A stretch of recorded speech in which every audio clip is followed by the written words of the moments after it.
Now, strap yourselves in, because our dear friend Lidia Thorpe, now we know she is the single unluckiest politician in Australia, because wherever she happens to go, she makes news. I mean, of course, it's a complete accident that on Australia Day she's covering her hand in red paint to symbolise blood. It's a complete accident that, of course, she stopped the Mardi Gras. It's a complete accident that when she interrupts the person with the permit for the speech, she gets moved aside by the police. It's an absolute accident that she walked into the Parliament holding up an imaginary handbag.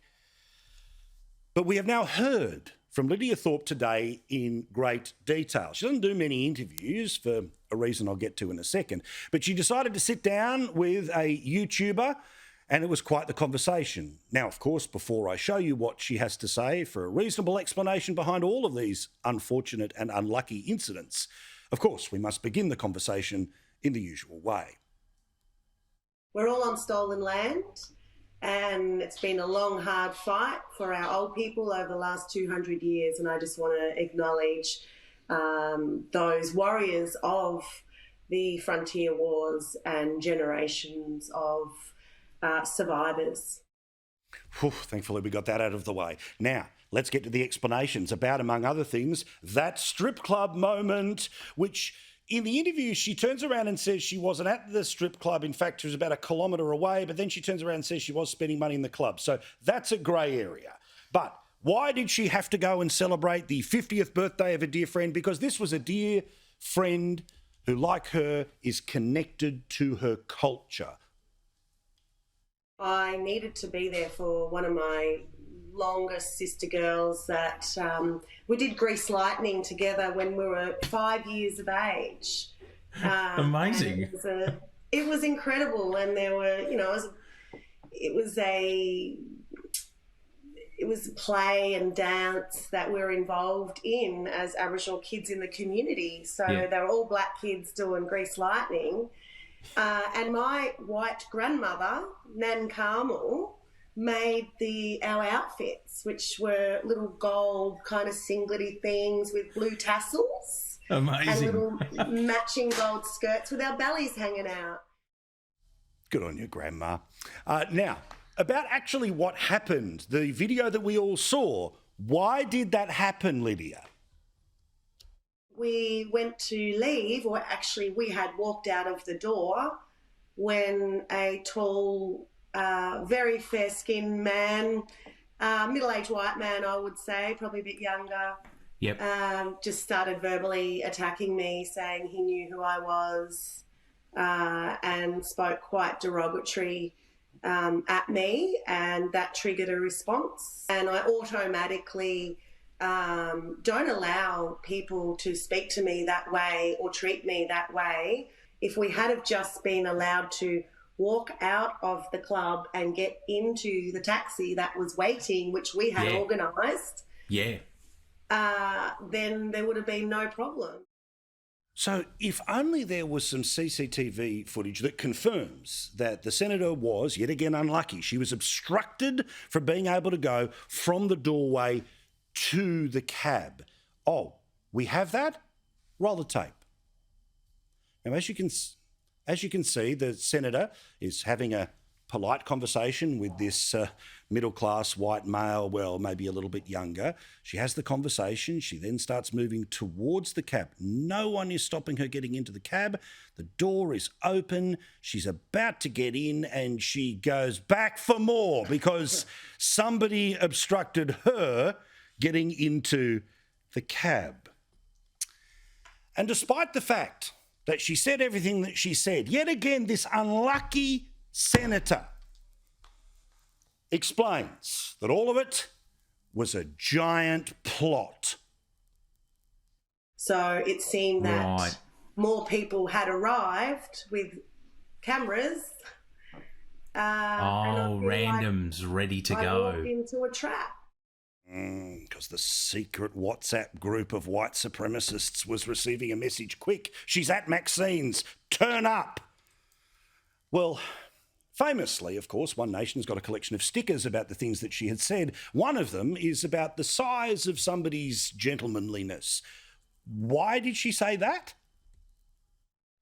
When I said that person had a little dick, It was for the reason that you waited for us to walk out of the door, and then you had all your mates around you, and then you had a go at me. And that is the only way to respond to somebody who's not stopping you from getting into the cab that you have already ordered. But that's okay. It's an unlucky story. It is just the sympathy we must start to feel, the connection here. Now, of course, there was the moment as well when, as we know, there was the Let Women Speak rallies where they had applied for permits, they had been given the permits, and they had set up microphones, this time on the lawn of Parliament House, for women to speak of what they believed to be the erosion of their rights. Now, surprisingly, when you get the permit, the police don't care who wants to stop what's being said. Instead, they want to facilitate the person who filled out the permit. For those of you who don't remember this incredible moment in Australian history, again, Lidia, unlucky. She was simply walking from one side of the lawn to the other. And they celebrate women like myself. So again, what is the detailed explanation that thankfully this YouTuber was able to get out of her with a series of questions and answers like, absolutely, thank you. You seriously? Wow. Well, here's the reason. Yet again, the black cat has just walked in front of Lidia because she's just unlucky. They didn't know I was a senator.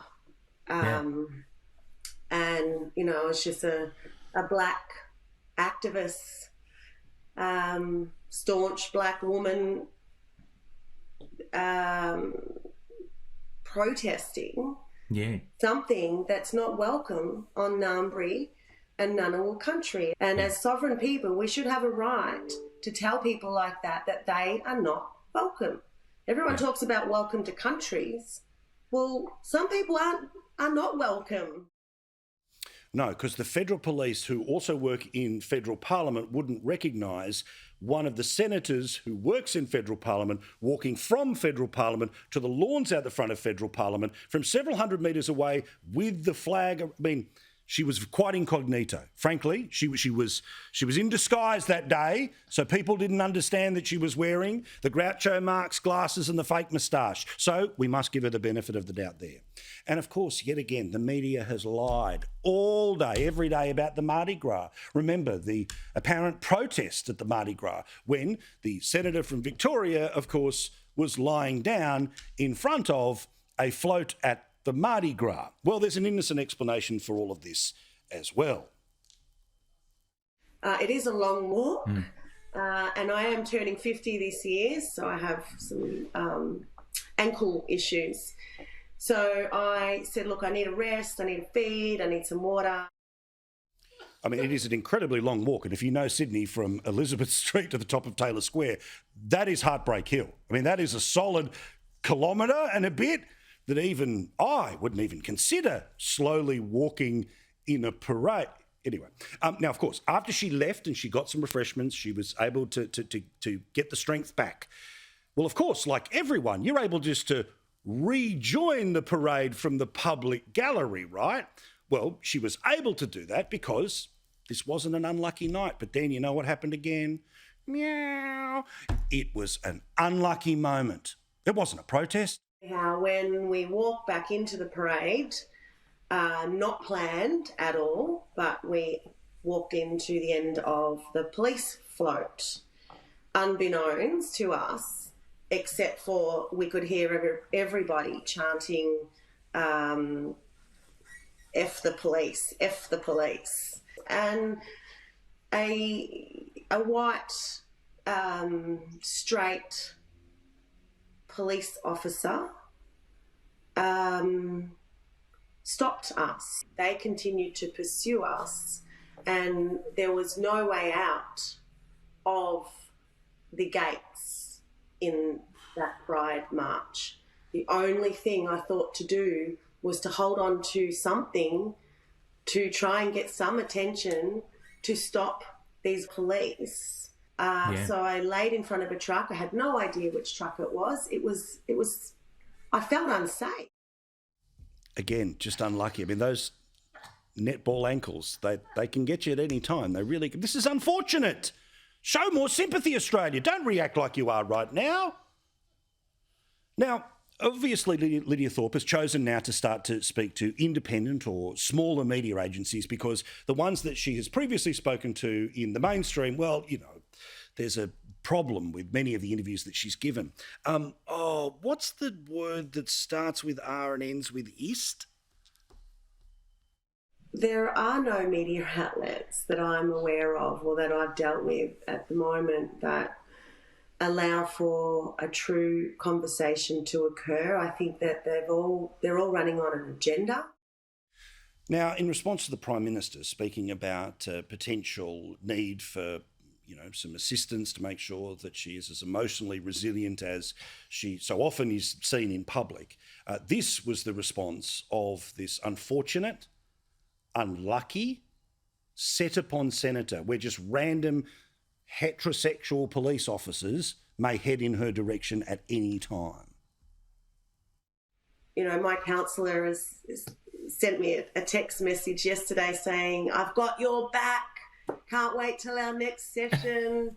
And he's a black man from America who gets it and who was part of the Black Lives Matter over there. So, Amazing. You know, if they want to check on my mental health, you know, they're free to contact my deadly Black Lives Matter counsellor who's supporting me all the way. Thank you, Senator. So I would like to, as a person with a platform and a national television program, invite Lidia Thorpe's counsellor to this program at a date of his choosing with any notes he wishes to bring, and we will discuss her resilience and how unlucky she has been, this chronic unluckiness that she faces as a service to the Senator, because she needs to be heard over and over and over again.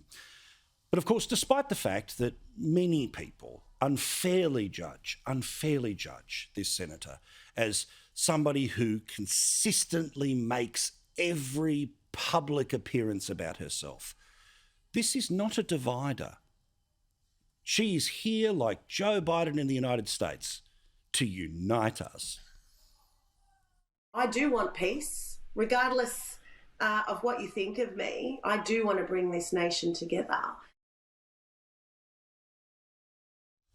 And Senator, when it comes to you, the nation is well and truly united. We hope your run of bad luck ends very soon.